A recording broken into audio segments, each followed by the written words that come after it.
Welcome to the American Shoulder and Elbow Surgeons Podcast. I'm your co-host, Brian Waterman, a sports and shoulder elbow surgeon at Wake Forest. I'm fortunate to have Peter Chalmers, a shoulder and elbow surgeon at the University of Utah in Salt Lake City, as my co-host. Peter, how are you doing this evening? Oh, I'm doing great. I'm really excited to do this episode with you. Absolutely. We're on fire for this one. Before we get started, I should mention that the views expressed in this podcast do not necessarily reflect the views of the American Shoulder Elbow Surgeons, the University of Utah, Wake Forest University, or any of the institutions of our guests. With that disclaimer out of the way, it really is our distinct privilege today to usher in somewhat of an outside of the box topic for the discussion. And it's something that's wholly relevant and practical for pretty much the entirety of our audience. And it's really that of prior authorizations. Before we start to groan or whisper obscenities under your breath, I want to first introduce our guests and bring in some of our colleagues that are really leading on the advocacy front. First, I'd like to welcome Dr. Adam Bruggeman, an orthopedic spine surgeon at the Texas Spine Center in San Antonio, Texas. Among his many roles and responsibilities, he's the current chair of the AOS Advocacy Council and adjunct faculty at University of Texas for Health Sciences. He has long served as a vocal leader on the Capitol Hill and across the healthcare landscape. Adam, welcome to the podcast. Thank you for having me. I really appreciate it. Next up is Brad Bushnell, who joins us from the Harbin Clinic in Rome, Georgia, where he serves as chair of orthopedics, team physician for the Rome Braves and Berry College. He has a longstanding interest in healthcare finance and policy. Brad, welcome to the podcast. Thanks, Brian. It's good to be here. So let's launch in. As we kind of set the stage for our discussion, perhaps I can have each one of you start with a more general question about what got you interested in the field of healthcare policy. Brad, can we start with you first? Absolutely. I was actually a religion major in college and didn't have a whole lot of experience with economics, finance, policy, government, other than maybe student government. But when I got through with orthopedic training, residency, fellowship, et cetera, after a few years in private practice at a big clinic, I realized I didn't know a whole lot about the things that really mattered, which were how to run a business and then the external factors that influenced the running of that business. And so I went and got an MBA at the physicians program at Auburn University. And through that, really kind of fell in love with policy and advocacy. At the same time, I was starting to climb the ranks within our state orthopedic society, and we got to see a lot of wins. And I don't think anything gets you hooked on policy work and advocacy work more than seeing a win and how it affects everybody, not just your own practice and your own patients, but at the state level, at least, it affected everybody across the state when we were able to block bad legislation or achieve good legislation. So from there, was able to get more involved at the national level with ASES. But it's very much kind of an organic development of seeing coming out as a neophyte and then seeing the things that they don't teach you a lot about in school and how much those things really matter, and then being able to see your work pay off through those efforts.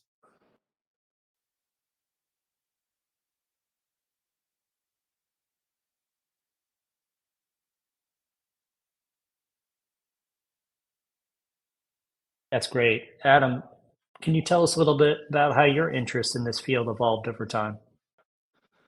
Yeah, well, I had a little more formal relationship with health policy. I actually did my undergraduate in health policy and health administration. I turned down a medical school acceptance to get my master's, and I went and got my master's in hospital administration. And I worked for HCA Healthcare in South Texas, and worked as a hospital administrator and stayed engaged in policy. Then I went to med school and I came back and was elected as president of the Texas Orthopedic Association at a time where a lot of things were going on. We were passing our Gold Card Act, which I'm sure we'll touch on tonight, about prior authorization. And we also were passing our out-of-network billing which we have a name for, but nationally would be the equivalent of the No Surprises Act. And, the mix of all of that kind of thrust me onto more of a national stage with the academy, having discussions about what we did in Texas and how could that be replicated at a federal level, and grew into the role I'm in now, where I chair the Council on Advocacy, which, for those that don't know, in the academy, we're broken into 4 councils that oversee all the committees report up to a council. And so my council, among other things, oversees what we do in Washington, D.C., our lobbying team, our advocacy group, everything we do from a regulatory standpoint, and then also engages from a PAC standpoint. And so being engaged and involved in all of those things has just kind of snowballed over time. I'm very fortunate to be in the position I'm in, but I really love what I do, and I'm excited to continue to push this forward. I think I was taught at a young age that you just absolutely have to be engaged in advocacy, because if we aren't a part of making those decisions, then someone else will make them for us.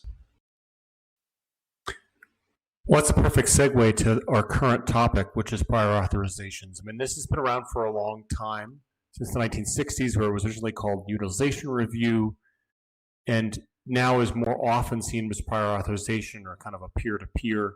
And I think that we probably all understand that the ultimate goal here from the payer side is to reduce cost. But there's, I think, other perspectives that are given about maintaining, appropriate care. Maybe you could give us your current perspective, Adam, on this process. Yeah, I appreciate the way you frame that.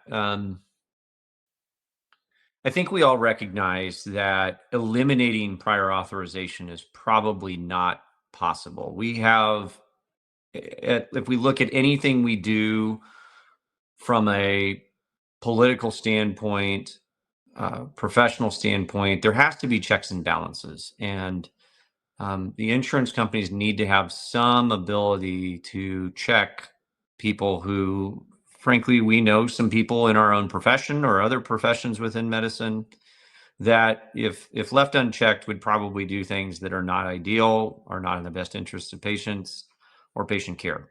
And so unless we can identify a way to self-police that and self-police it effectively, we have to have prior authorization. But the problem is that it's gotten completely out of hand. And what started out as a simple check and balance has turned into, ruling by the insurance companies with really no balance to this process. It's become entirely too overburdensome. It has hurt patients in the process, and insurers have done everything they can to make sure that they are out of harm's way when it comes to litigation related to this, whether we're talking about being able to create malpractice lawsuits against them or investigate them. And I think the tide is turning. And I think that, the public is finally fed up with the process, not just the physicians. And that's really what's making a difference today.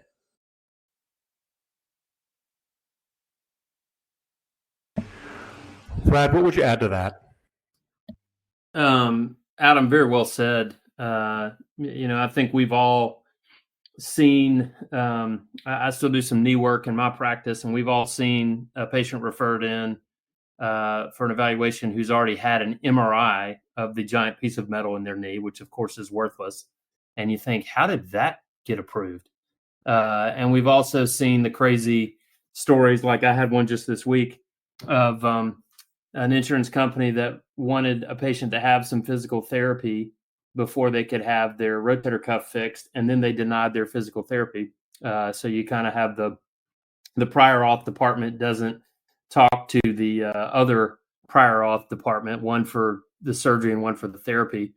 So you see, as Adam described, both the need for it, because we don't need to be ordering MRIs on knees, but then how it's gotten out of hand, where there's so much prior auth that literally it becomes a circular argument of, well, you can't have the surgery approved until you do the therapy, but we won't approve the therapy until what? It just becomes this kind of downward spiral. But I think what's interesting, and because this is an ASES podcast, I will say our perspective as experts within a field gives us a little bit more of a jaded view as to the utility of good prior authorization. And Brian and Peter, I hope you don't kick me off for saying that there is such a thing as good prior auth.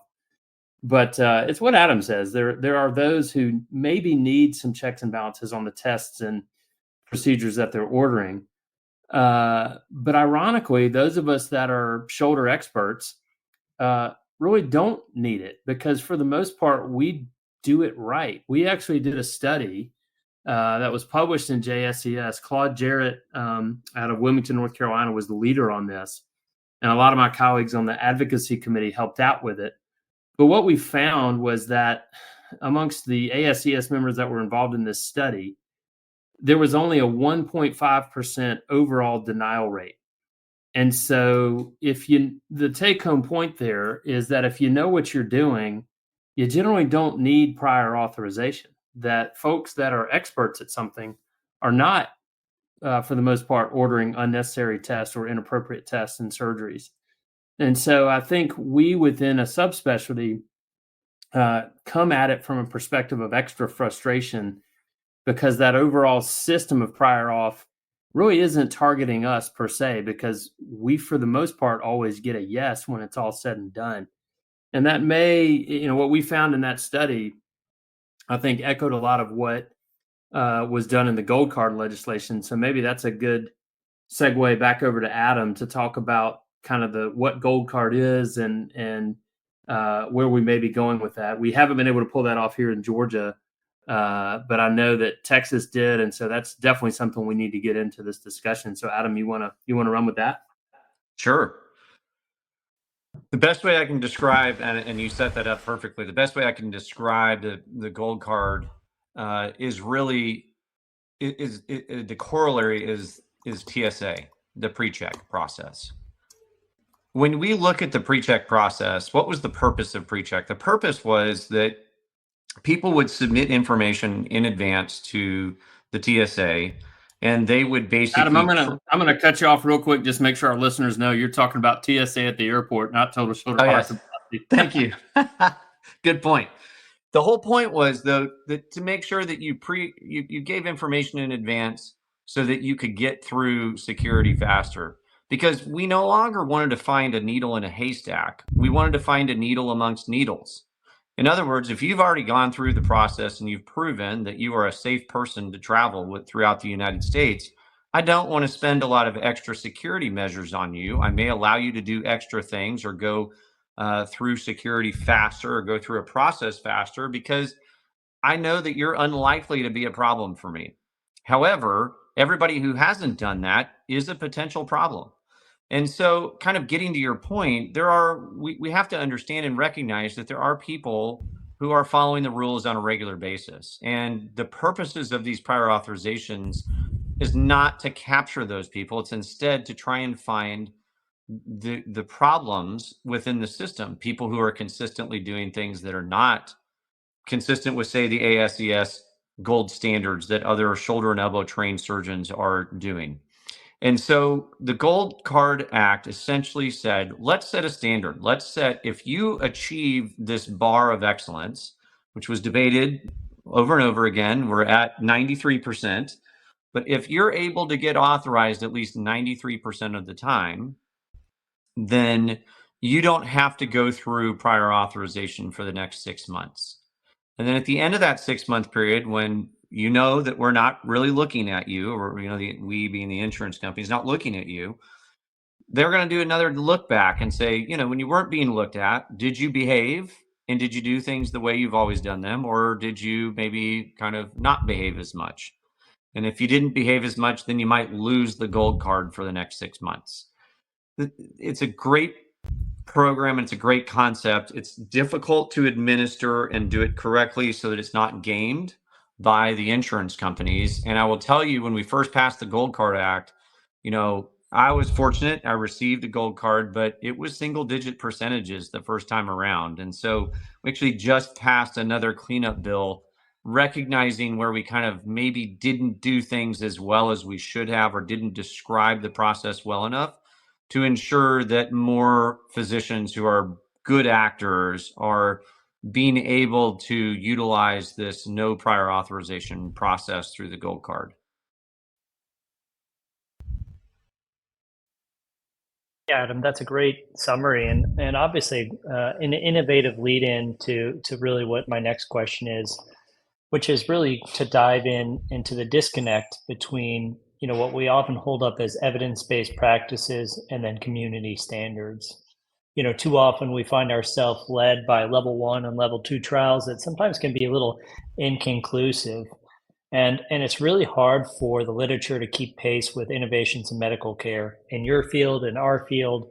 And so we often get these dated clinical and surgical guidelines that inform these prior authorizations. Brad, how do you address the disconnect in your current practice for this issue? Brian, that's an awesome question. And what I'm going to say is, in my current practice, day in, day out at work, I'm like pretty much everybody else. I'm a victim because it's what you said earlier. We don't have great literature to fight this stuff because all it takes is one old paper saying, therapy helps with this, or you wait 6 weeks for that, or whatever. But one thing we have been very big at the ASES Advocacy Committee is producing more modern research specifically targeted at attacking some of this prior authorization stuff. I think most of last year we were able to produce and then release a very big, almost 40 article special issue of the journal about advocacy and health policy. And there were a few papers within that issue that specifically went after prior auth, some of which, like the one we did with Jarrett, that basically said we have a very high approval rate, that you're spending all this time and all this money to still approve 98.5% of everything we asked for. But then some other ones to the specifics that you mentioned, Brian, about is physical therapy, does it make a difference in people needing rotator cuff surgery, and under what conditions? Should you have to have PT before you have an MRI? Because historically we framed research questions along more scientific lines, kind of more traditional points of inquiry about things. And what we're trying to do with some of the advocacy research is not frame it the way we would necessarily think clinically or scientifically, but frame it within the realm of the questions that are being asked by the payers. When they say, you can't do this surgery until you have X weeks of PT, we say, okay, fair enough. Does that actually play out? Does our literature say that? And so we've tried to approach that through meta-analyses, systematic reviews, or even original research that takes not necessarily a scientific or clinical question, but takes a policy question as the heart of the study. And we've had some success with that. And so I'm really looking forward to more of that coming out. As Jed Kuhn has taken over as the new editor of JSES, he's really taken what Bill Mallon started on getting advocacy into our literature to the next level by, most of you probably noticed by now, but they've just started a health policy subsection of the journal. So every issue of JSES is now going to have something about policy in it. It may not always be on prior auth, but it will be on hopefully whatever the hot topic is at the time. So I'm looking forward to folks that are into this, that share the frustrations that we've discussed tonight, coming up with some of that original research so that we can take those papers and put them in Adam's hands when he's spending all the time up there in Washington, and give him some ammo as he's meeting with policymakers. And I'm really excited about seeing what comes now that we've kind of thrown the door open to that subset, to that realm of research. Yeah, no, it's a careful balance, and I think one of the third rail ways of getting around this is designing clinical practice guidelines and best practices. And there certainly have been efforts on behalf of the academy, organizations like within the ASES, the Near Circle, or these Delphi consensus statements.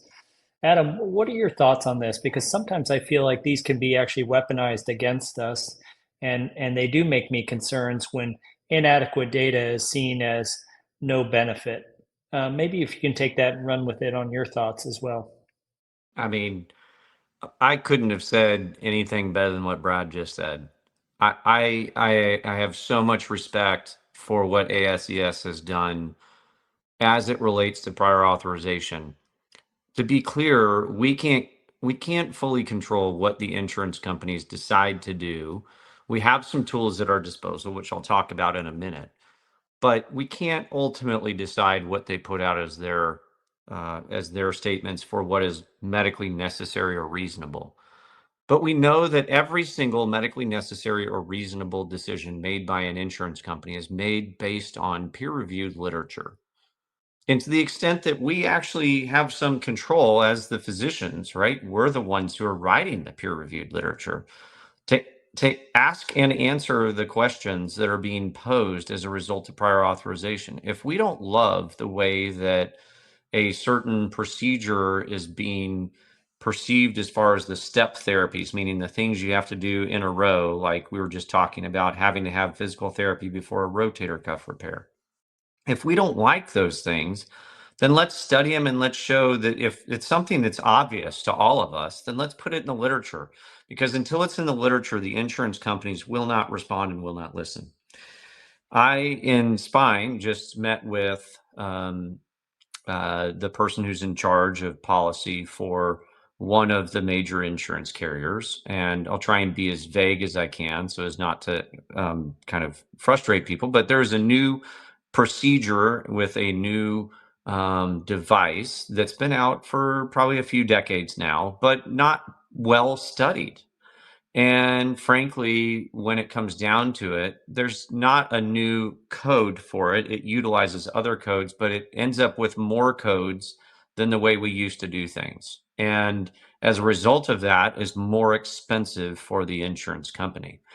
We had a great conversation. The person's an orthopedic surgeon. They're board certified. They're a member of the academy. We talked a lot about data, and he indicated to me the exact same thing we're talking about here. Hey, listen, I actually think you guys might be right. My problem is you have no data to support it. If you can go out there and publish the data that shows that this procedure is better than what's out there, given that it's more expensive for us, we would be willing to approve it. But if all you can do is say, we just don't think it's at least not as, it's no worse. We don't think it's any worse. We're probably not going to cover it given that it's significantly more expensive for us on a grand scale as a company. So I think utilizing our knowledge and our base to say, okay, what am I frustrated with in prior authorization, and what can I study to show what I know and what all of my other colleagues know is true, that this is not a great step theory. This is a terrible decision that's been made by the insurance companies. We just need to fix the literature, and I think it's such a great process. I'm going to leave with, there are things that we can do to bring things to a head. And so what I would say is, if there is one insurance company that is behaving poorly and is doing something that nobody else is doing, this is a policy that, all the other major insurers support. Medicare supports it. And let's say, 4 of the 5 big insurance companies support it, but the 5th one is just saying, no way, we won't support it.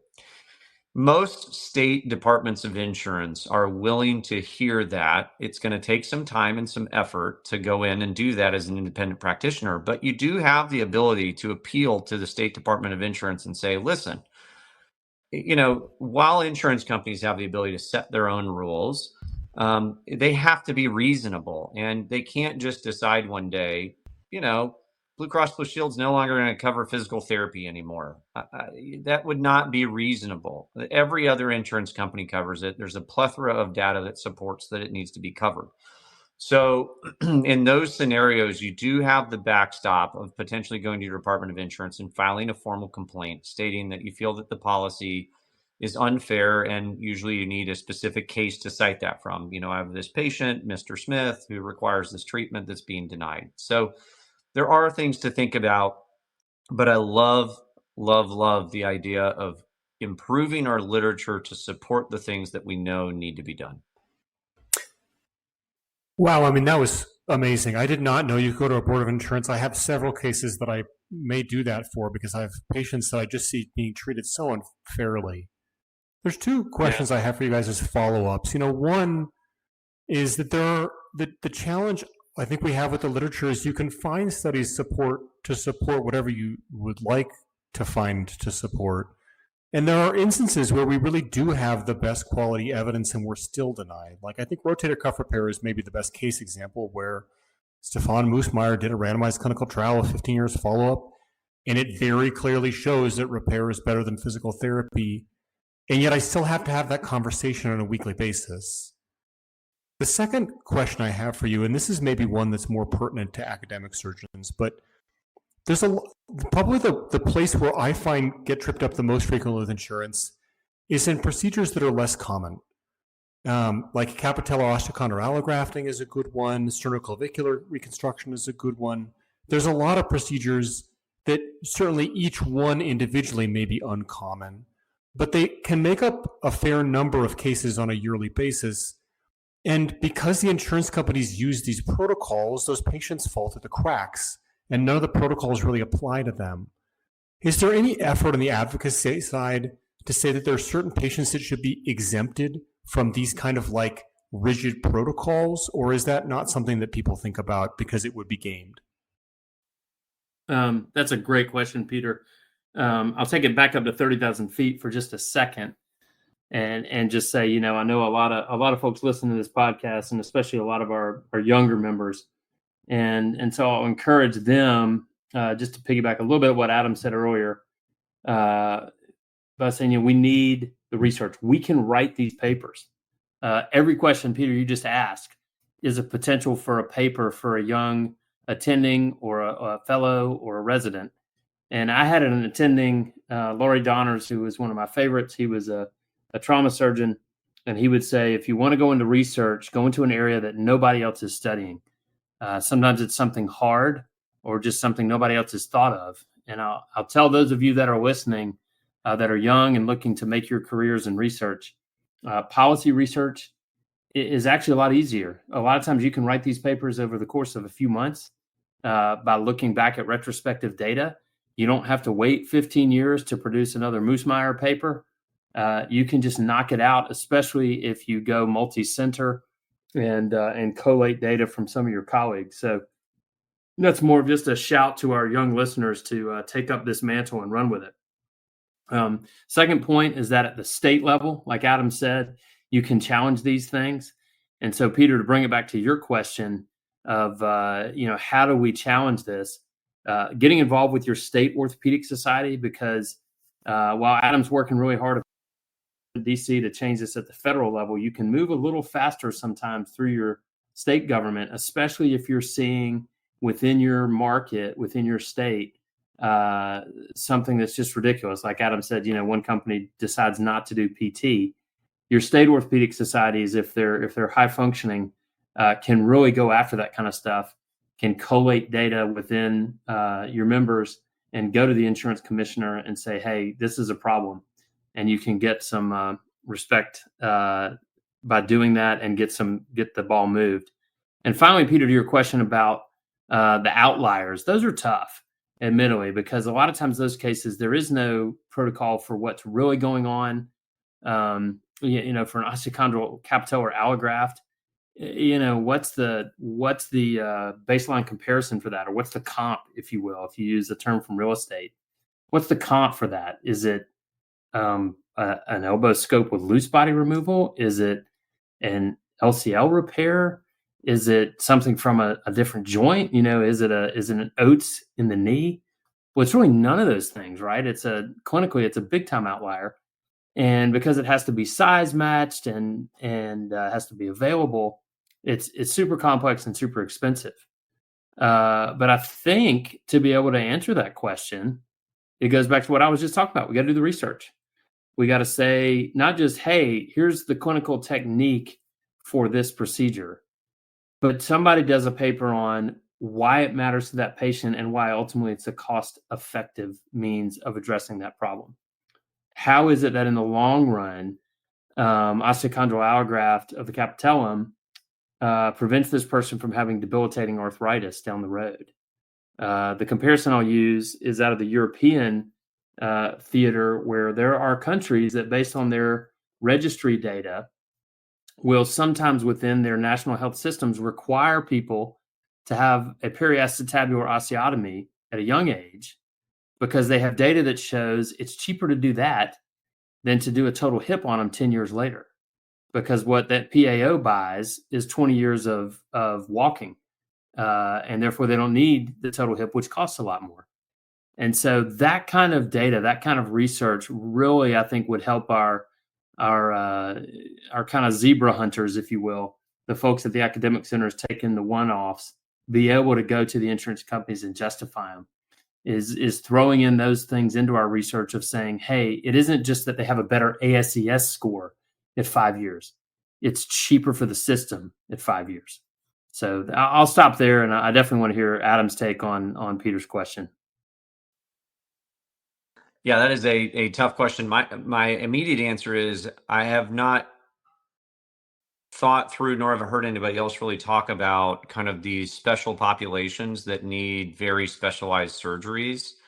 And I think you're right, probably happens more often at an academic center than in private practice, but happens in both settings. I think it's actually a really great point, something that we'll continue to probably start circulating and socializing with the insurance companies. I would, as an aside note, I would tell you that a decade ago, all advocacy in medicine, not just orthopedics, was focused on fixing Medicare policy, because the thought process was if you fixed Medicare policy, all other policies would follow. I think we know today that Medicare policy, I mean, think about it, just prior authorization standpoint. How many procedures have a prior authorization in Medicare? It's a handful. I think it's 20 or so. But obviously, everything we do in health insurance has a prior authorization. And so, we're learning really quickly. We probably weren't watching where the puck was going. And the puck has moved into the private insurance market. And the frustrations that our physicians feel certainly revolve around how much reimbursement looks like from a Medicare standpoint, and how that continues to go down year over year, and how that impacts private insurances. But to a large part, a lot of the burnout, a lot of the things that doctors talk about are private insurance issues. And so we have certainly shifted our focus over the last 2 years that I've been chair of the Advocacy Council, to move towards trying to move the needle with insurance companies, still focusing on federal policy, but beginning an entire process of integrating ourselves with these insurance companies to have conversations on a regular basis and ensure that our concerns and our worries are being brought up through appropriate channels, as opposed to each one of us individually trying to write a letter to our local branch of Blue Cross Blue Shield and try and getting them to change their perspective, which can be incredibly difficult and usually fruitless.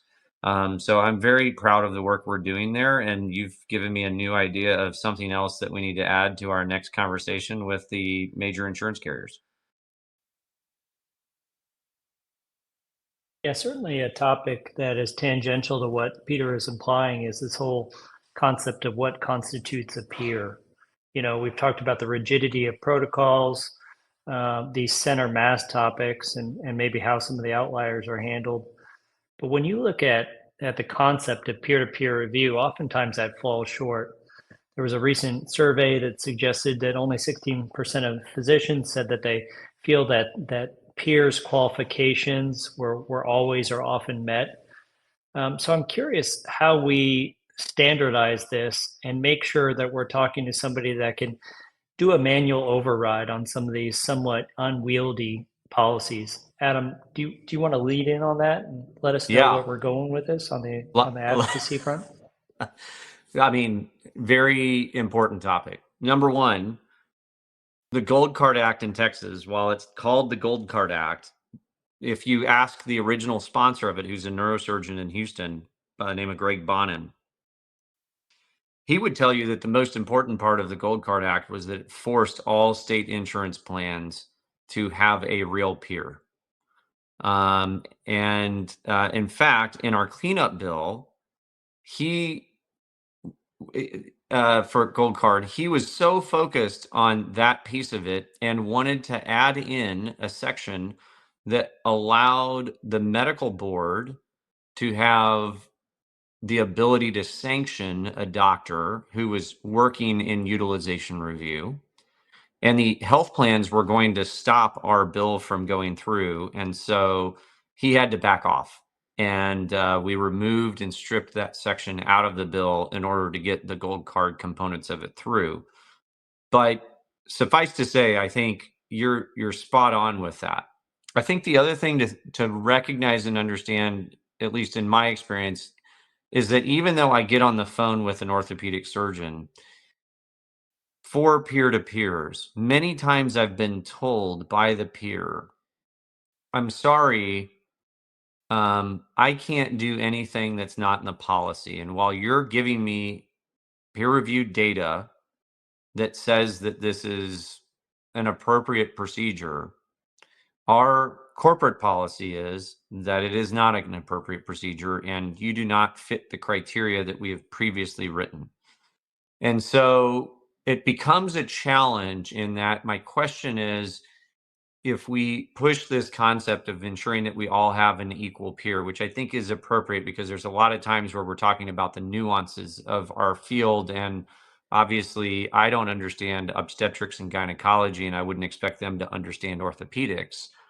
So there is an important layer there. It's just, I would want to at some point in time see that the legislation allows for a board certified orthopedic surgeon who's working for in utilization review to have the ability to overturn the decision, even if it's counter to the current policy of the insurance company. I think that would be the most important next step. That actually sounds amazing. I mean, I wish that, like, I think that alone would make a big difference. And it's interesting to me to hear that the payers were so opposed to that. You know, what are the challenges with peer-to-peer? It's not just the fact that you get in a discussion with someone and you get to a no, but there's also, they're very time consuming.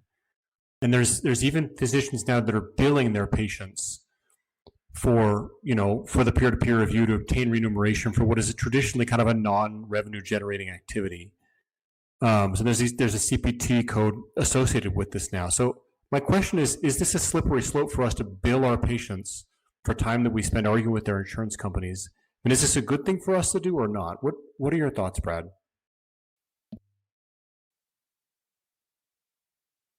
That's a great question. I think when you say is it a good thing for us to do or not, I mean, obviously we're kind of preaching to the choir here a little bit. I think anything that can be done in the advocacy and policy arena is a good thing because we have been so grossly non-participatory as a profession and as for many of us as individuals in this realm. And it's just we just need numbers. We just need more folks to care about this. If all this work that we've done in advocacy and that Adam's done, if it does nothing more than inspire folks that are coming into the field now to care about it, to know about it. I mean, it was like I told you, it was years that I was in practice before I really even started to wake up to the importance of this. So yeah, I think we should do it. I think going to Adam's example of, when you're on that phone call with the peer, one, we got to always make sure it's a peer on the phone and go after that, which at least in my experience recently, I haven't had too many psychiatrists or OBGYNs on the other end of the line lately. I think we've maybe moved the needle on that. But then we got to move the policy, and we move the policy by moving the literature. So yeah, I would just say, kind of as a blanket answer, Peter, every single one of these things is good for us to do. And kind of the other plug I would make here is to say, just like there are folks that are really good at certain surgeries and not at others, there's folks that aren't going to be good at advocacy. That's not their skill set, and that's okay. And so for those of you that are listening to this podcast thinking, I don't get, going to talk to senators is not my thing. Doing research about policy stuff is not my thing. That's fine. But you need to support the people who do it. We give a ton of money to OREF and to our foundations for grants for research. What I would say is the equivalent to that is giving money to the AOS PAC. Many of you may not know, we don't actually have an ASES PAC. We kind of piggyback through the academy, because even though, within our world of orthopedics, we love to pick on the hand weenies or the spine nerds or the sports jocks or whatever derogatory term you want to use, we're still all under the same umbrella. And ultimately, the policymakers and the insurance companies don't split the hairs necessarily the way we do. And so piggybacking through the academy and the AOS PAC is how we get a lot of this done. I've hammered the research point, so I'll hammer this point too, of saying, yes, these things matter. Yes, they are good for us to be involved in. And if you're not going to be involved the way Adam is, spending the time to do the meetings and the travel and the meeting with executives and policymakers, and you're not going to necessarily do the research, you can at least pay your PAC dues. So complex answer for working in the PAC dues plug. But Adam, your thoughts on that? Yes. So the push to get a CPT code is coming from a urologist who is very vocal about it. It is quite contentious as to whether or not it's the right thing to do. I have always been of the opinion that it's hard to encourage, if we don't like prior authorization and then we ask for a CPT code for it, it becomes difficult because we're at some point encouraging prior authorization as well, meaning we're willing to get paid for it and we're wanting to be paid for that work. And so you don't want to pay for the things that you don't want to have happen, essentially. And so as a matter of policy, it's a difficult one to support, although I understand the sentiment of I'm spending all this time, therefore I should get paid. I think the second thing we all really need to be conscious of, and it's something that's always in the back of my mind, is if we don't find a process that works, what's going to happen is prior authorization is going to go away. And you would think we should celebrate it went away. But the problem is, what is it being replaced with? And we're already seeing that. There was some data that just came out in this past week that showed prior authorization numbers were down. But it was up. Post-procedure denials. Those, to me, are the most deadly thing to independent practice. I can't think of something that could be worse.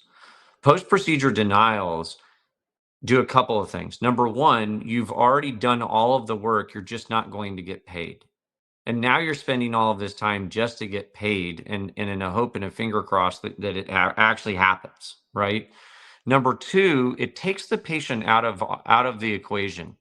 In other words, when prior authorization is not functioning, a patient doesn't get the care they deserve. But when prior authorization is functioning, when prior authorization is eliminated, we go to post-procedure denials instead. Then the patient gets the care that they were looking for.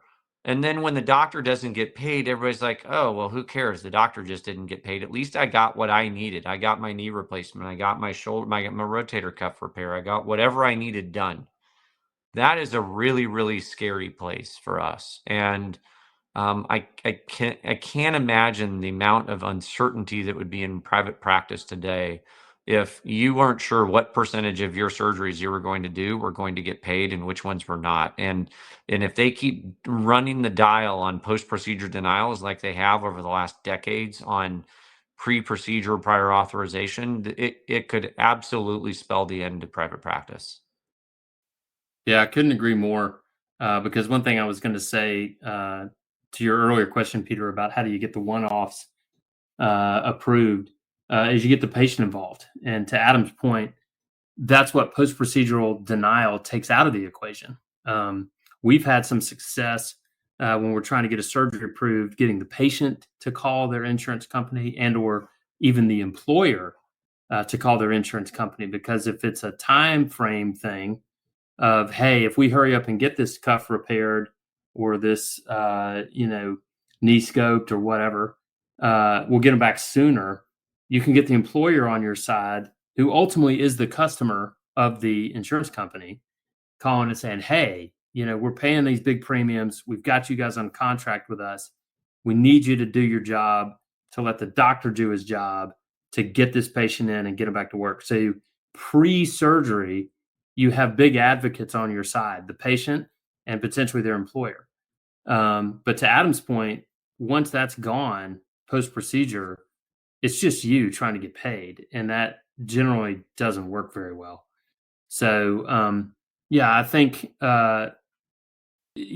should we try to get paid for prior auth? Maybe. And to my point, one, that's got to go through the AMA and through the CPT creation process. And that's a very big lift and a long haul.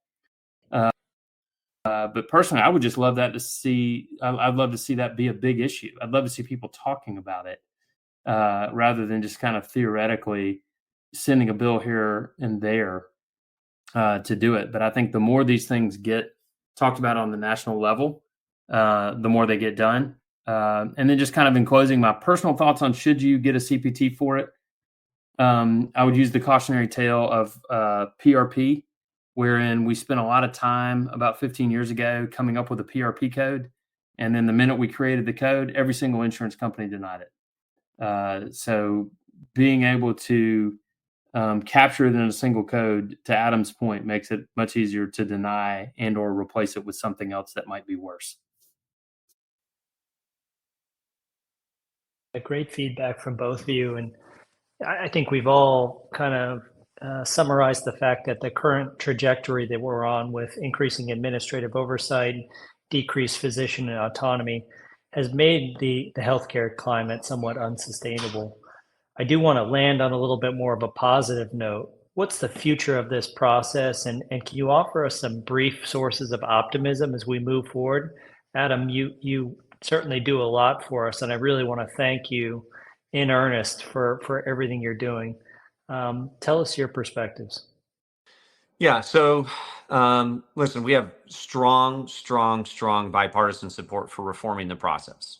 And I think that's what everybody can go away with is there is a super majority of members of Congress who want to see this problem fixed. I would not want to be an insurance company spending time on Capitol Hill right now. They are kind of the least liked people, in particular United Healthcare, given all that's going on.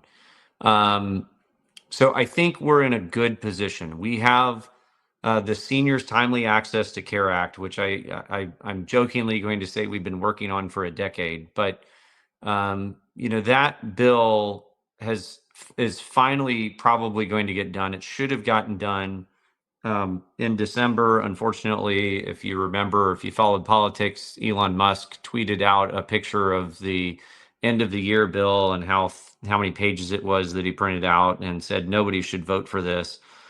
It's not the best way of doing things, but it is the way that we've run the government for the last few decades. And in there was a payment fix for doctors. In there was the Seniors Timely Access to Care Act. I mean, there was some really good legislation in there that got stripped out because of that tweet. I think we're going to get it done this session. It's going to require a few things. Number one, to modernize the prior authorization process and make it electronic. Number two, it's going to require the insurance companies to provide data and tell data, and we'll be able to use that data in our communications on the Hill and elsewhere saying, come on, this is unreasonable. We're winning 98, 99% of the time, but we're being put through this so many times. It's burning out doctors. It just doesn't make any sense. Let's come up with a new process. And I think some of those changes are going to be very helpful. It's also going to put a specific timeline or a uniform timeline on urgent requests as well as regular requests, so they can't delay for weeks on end in getting us responses. So, I mean, it's a start. It's Medicare Advantage only.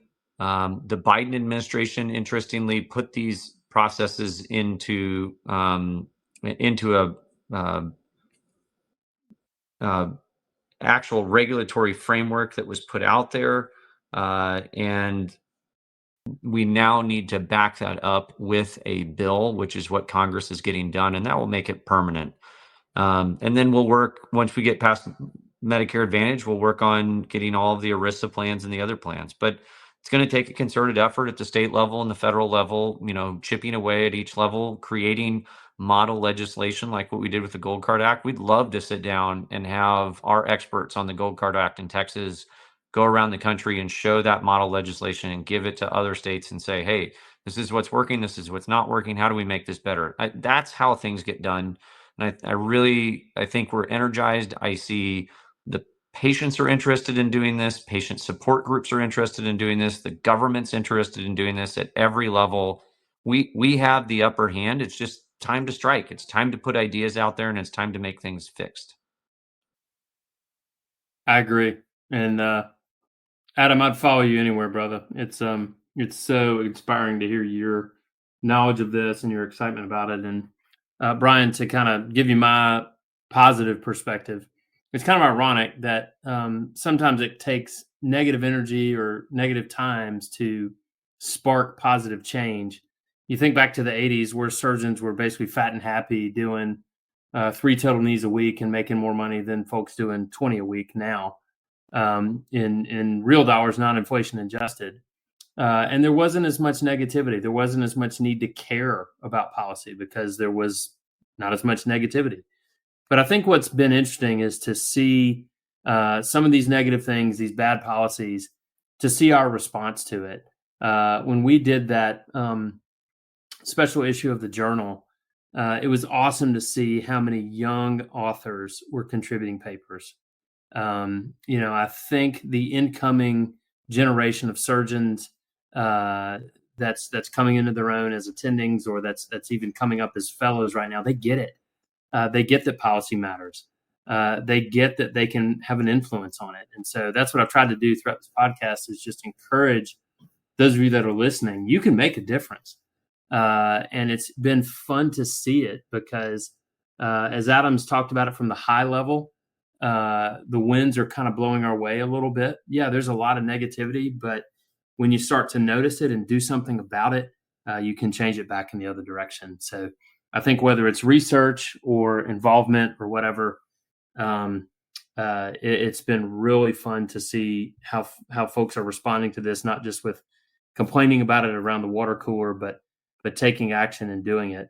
And I'll kind of close with the plug of those of you in the ASES should be very proud because our organization has won the AAOS PAC Hall of Fame, which is given basically to the subspecialty society that does the best job of PAC donation and PAC activity participation. So essentially those that care the most about advocacy and about making a difference. And we've won that award now for 3 years in a row. And hopefully we'll win it a 4th time this fall at the NOLC. So yeah, there is a lot to be excited about. Unfortunately, it's driven by our response to some of these negative things, but there is a lot to be excited about in this area. You all have shared incredible perspectives, and I just, on behalf of Peter and I, and I'm sure the broader ASES, we just really want to thank you both for your time and your very intelligent perspectives, but also the keys to the future. And there's a lot to unpack here. This is a contentious and ever evolving topic. So we definitely, hopefully, can come back to this at some point in time and have a part 2. But we just really want to thank you for being on tonight. Thanks, Brian. It's been an honor, and I really want to give a shout out to Adam, who's not a shoulder surgeon, but he came to our annual meeting this past year and gave an amazing talk at the meeting down in Texas. Granted, it wasn't his hometown, so he didn't have to fly anywhere, but he still gave up a night to be with us. And so thanks for doing it again, buddy. We really appreciate all you're doing, not just for shoulder surgeons, but for all of us under the orthopedic umbrella. Thank you. It's a pleasure and honor to help push this forward. And as we will all say, it's always about our patients first, and ensuring that our patients get the care that they need and they deserve, based on the best training that we've been given, based on training in the best healthcare system in the world. And we need to ensure that our patients get that care, and whatever it takes to get there is what we're going to do. Well, Brad, Adam, both of you guys were phenomenal. And I really appreciate your guys' time and also the efforts you've taken on behalf of our physicians and surgeons here. So for all of our shoulder and elbow listeners out there, don't forget to subscribe. And for Brian Waterman, I'm Peter Chalmers, and we will see you next time.